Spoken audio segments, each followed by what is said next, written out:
Hi everyone, welcome back. If you're a returning subscriber, welcome. If you are new to the channel, I'm not having a great week, so this is going to be a story time.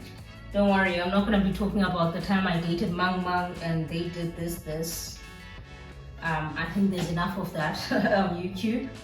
I got roast potatoes and ribs. So I'm gonna have a roast potato while we're chatting. I'm gonna be talking about how I built up my property portfolio. Yummy.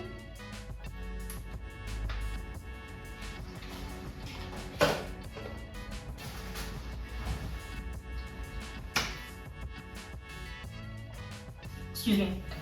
Right. So if you are returning on the channel, you'll know that I'm an avid property, investor. I've got 3 properties at the moment. I've made multiple, offers. I've been rejected multiple times. I've been accepted a couple of times, as you can tell. So I'm basically going to talk you through all the properties that I've ever gotten. I've got 1 property that I've bought and sold, and then 3 that I have now, and I had 1 sale that recently failed. Tell me if you guys want to know more about what happened there and what I'm doing about the failure. But yeah, I can put that in another video. So my first ever property was a 2 or 3 bedroom apartment, 3 bed, 1 bath in Ottery. That's here in Cape Town. I bought it in 2019. So I started working in 2018. So I had about a young payslip. It was about 18 months. So I envisioned myself living in it. I just wanted a space that was mine, and I wanted to mount my TV. I have my TV mounted here. So I just love having a mounted TV, and I wanted a place to call home. I made a lot of mistakes in that property buying process. And yeah, that's how I got into private banking as well. So I guess that was the positive, because I accepted, a home loan with Nedbank, and I was banking with Capitec at the time. So I moved to, Nedbank so that I could get the app and get like the whole app suite. And they really sold it to me, right? They sold private banking to me, and like as a young professional, it made sense. And like, I love to travel. If you follow me on TikTok, you'll know like I love to travel. So like the airport lounge is like my everything. Sometimes I enjoy the airport lounge more than, some parts of the trip. So yeah. So that was in 2019. That was a 3 bed, 1 bath, 49 squares, Ottery, Cape Town. It was listed at 600. I offered 580. Sale went through. I paid the transfer fees. I wasn't living in it at the time, so I rented it out for a couple of months. Like I said, that was one of the many mistakes I made, but that's a chat for another video.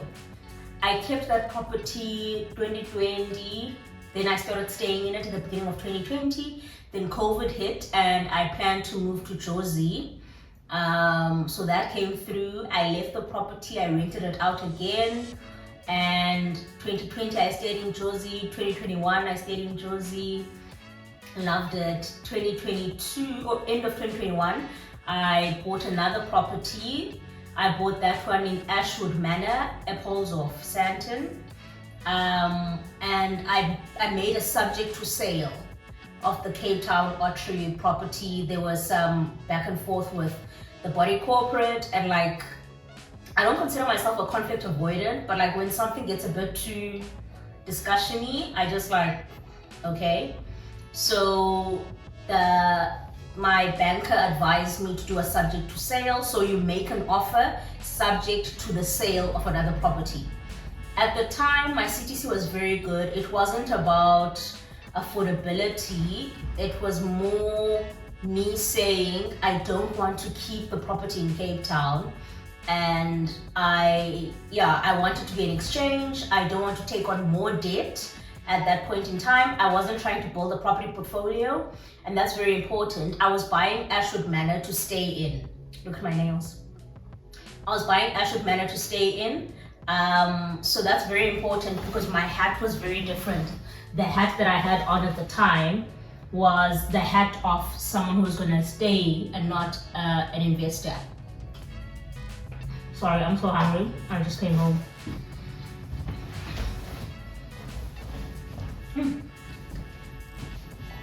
So, in those 2 years, or 3 years, from 2019, 2021, end of 2021, the property in Ottery went from the 580,000 that I had offered to 680,000. I had made some improvements in the property, but again, I'll talk about that a bit later. Oh, not later, but in another video. If you guys want to, just ask below in the comments. Tell me if you want the video about the Ottery, my first property, and the mistakes I made, and tell me if you want a video on the recent sale that failed in my current portfolio. Right, so it had gone to 680, so I sold that for 680, and then in Polzov, I bought Ashwood Manor for 580,000, and I put down a 200,000 rand deposit, and I paid about 45 to 50,000 in transfer costs. I had money in 2022 and 2021. I don't have money now, I'm just a girl. So I put down a 200,000 deposit, which means my loan in Ashwood Manor was only 380,000, which means my bond at the time was about 3.2, 3.3. Rates were quite low. So yeah, Ashwood Manor was beautiful. I had to make some changes inside there as well as soon as the property registered, but it was minor. And yeah, you guys can ask me about that in the comments as well. So that was property number 1, and Ottery was sold. So I still own property Ashwood Manor today. I've got a rental income of about 6,800. It's a 1-bedroom apartment. It's massive, it's beautiful. You can look it up on Property 24. So I'm getting 6,800 in terms of rental there, and I've had the tenant for just over 2 years. So I stayed in it, and then I bought another property in Riverside View, Sparrows at Riverside View. I bought that for 480,000. That was a brand new development from Value Max. I bought that a couple of months after I bought Ashwood Manor. That's when I was like, okay, I'm getting into property now. And my CTC, it is sharp, I'm not gonna lie, right? Things were coming together for me financially. And I bought that. It was a 2-bedroom, 46 square meter. I got a tenant like a month after it registered. So I've had her for just over, it's just 2 years now in July actually. Yeah, so she rented 5.8 at the beginning, and then she went to 6.2, and now we've just moved to 6.5. So that's also quite healthy at Riverside View. And then a couple of months after that, I made another offer on a property in Benoni. So now I've left the city of Joburg, which is a different, masipala. And now like I'm going to the standalone, like I'm moving away from, sectional titles. So there I bought a standalone off plan, right? Standalone, Enyumo type Benoni. There I bought for 626, so 620,000, and then I let them capitalize the 6,000. So 626, 630 effectively. And that bond is currently 5.86,000. Yeah, maybe 6.2. I should know, but I don't. But it didn't. So what can I do? Let's say it's 6,000. And I'm currently renting it out for 5,000 rand because it's a standalone, and I wanted a quality tenant more than I wanted money. I did a lot of work on that property. Like my most recent project was paving, so I did that this year when I got my boni. So yeah, like I really love it. I really enjoy it. Also a brand new development, so I didn't pay any transfer fees. La 626B, La 626 car, but I have to do a lot of work because it is a standalone house. Again, if you ask me in the comments, I'm happy to do another video where I, spend time on each of the improvements that I've done on each of the properties. The only property that I didn't have to do any work on was Sparrows at Riverside View, right? The brand new development that was the apartment. All the other properties I've had to put some work in. So that's my property portfolio, right? In a wrap, it's Ashwood Manor. The bond is about 370 now, so I've chipped away a bit at it, but let's say it's 380,000. Then I've got Riverside View, it's still about 480, and then I've got a new mortar for 580,000. So those are the three. Then I've got a fourth property that's going to register August, September, October. And that's also a standalone at Diepsloot or Tanganani. It's also by Value Max. That's also a standalone. So I got a nice corner stand. The vision is residential at the beginning, and then to ramp it up and do commercial or whatever. I'm still playing around with it because Fourways is such a great area for a small business, and things like that. I also think I would want a flat so that if I'm in Joburg and I can have just a lock up and go place that isn't going to cost me. For instance, next week I'm flying to Joburg and my flight got, moved, and I'm gonna sleep with a friend, but if something like that happens, I don't wanna have to ask people, hey, can I sleep by you, or have to book. I want to be able to just get to the airport and Uber to my place. You know what I mean? If I just have a day or two in between, trips. So that's basically the back of my mind. In Umota, I also have plans that are sitting with Umaspala for extension. That's also a bit of a nightmare, a bit of a headache through my architect, who disappears and comes back again. So yeah, those are the three properties I have. The 380,000 Ashwood Manor in Polsoff, the 480,000 Sparrows at Riverside View in Riverside View Fourways. And then the third one is a new mortar Benone Kuruleni. And then the fourth one that hasn't registered yet is the, what's her name one? That's 696. Let's call it 700,000. So that's actually my highest value mortgage that's going to register in a couple of months' time, maybe a month or two. I haven't gotten any updates in terms of that, but there's a girl I know, we both own at Sparrows. She also, bought into Tanganani. So she says hers is done, but phase-wise, she's very early on and I'm at the back. So I'm giving it a month, two, before I start getting updates on foundation, the structure and the roof. I was actually hoping that by now they would be ready so that maybe while I'm in Joburg, I can get a chance to have a look-see, but I don't think I'm going to have the opportunity.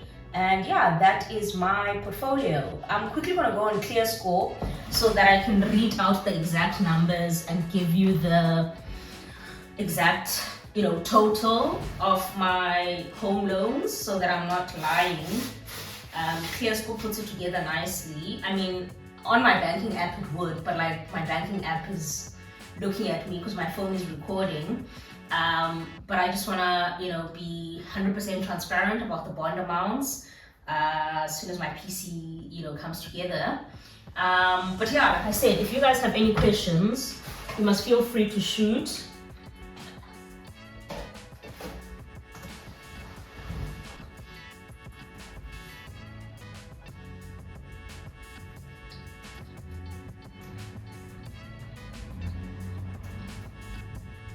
Okay, I'm quickly just logging on to ClearScore. Okay, so you guys have heard I've got all of these properties, but I'm renting. There's no real story there. It's just that I'm in Cape Town and I don't own property in Cape Town anymore. I need to charge. It's as simple as that. And I am obviously trying and I am looking, but I like it when my money works for me. So I drive a very hard bargain.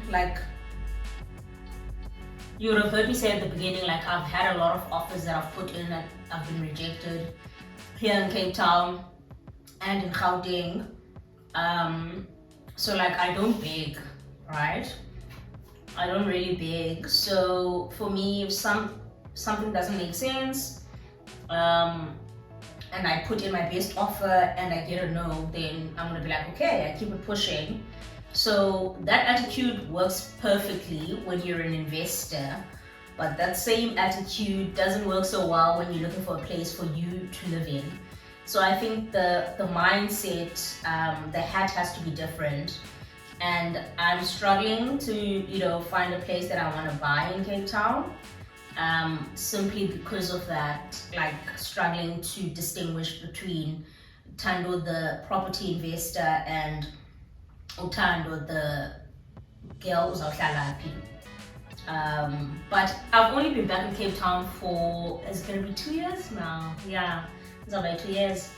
I've only been back in Cape Town for about 2 years, so I'm from North Fakeli pressure, because I feel like the houses that I can afford now aren't my dream houses, and like I'm open to waiting like another year or two, so that my money shanganas. And I'm not saying like I don't have money, but for the places that I like and the places that I want, I'm willing to wait it out, because like what's for you will come and find you basically. My network, my internet is acting out. What is for you will find you, so I'm not like desperate or anything. And I actually think I want to stand alone, and I want like a fixer-upper. So I'm looking forward to like just getting something, and like my friend's an engineer, she'll help me. But like I just want to get a place that needs a little bit of work to get it into the shape that I want. Like I like these French doors. I have French doors here, but I like the ones that slide. I don't know if these are French doors, I just think they are. But I like the French doors that are in the apartments in Morningside. So I would want to put in something like that. I also like a bedroom balcony, which isn't always easy to find. I also enjoy a biggish lounge. My mom wants me to enjoy a biggish kitchen, so I guess. Definitely a garage, because I've got like a bike and I love the outdoors, so like my tent is sitting under my chair right now. So I would love like a house that has all of that, and those 2.5 million. And already my property portfolio is about 2 million. That's actually what I wanted to check here. How much my total portfolio is. Or should I just open an Excel, because I'm tired of the Wi-Fi? Okay, so I'd said Ashwood. Actually, I can just look at my emails, and in contact at RMB will tell me.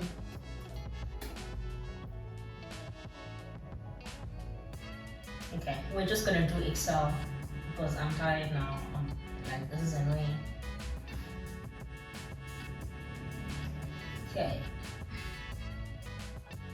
Okay, so we said Ashwood. That is 380,000. It's probably 370 now. Let's say 373. Then I've got Sparrows. That one hasn't moved. I haven't been putting extra money. So Sparrows, that's 470. Okay, 470. Then I've got New Model. That is 620. I also haven't been putting in a lot of money. Plus, it's still eating away at that 6,000. Then I've got Tanga Nani. That is, I think, 696. Yeah, so that's about 2.2 million, sorry. It's 2,159,000. So that's why I don't have property in Cape Town yet. It's because the banks are sick of me. Always borrowing, always borrowing. Please, can I have some money? Please, can I have some money? I want to cut the video here. Those ribs aren't going to eat themselves. And thank you for watching. Like I said, if you've got more questions, just drop them in the comments below, and I will be more than happy to respond. Thank you.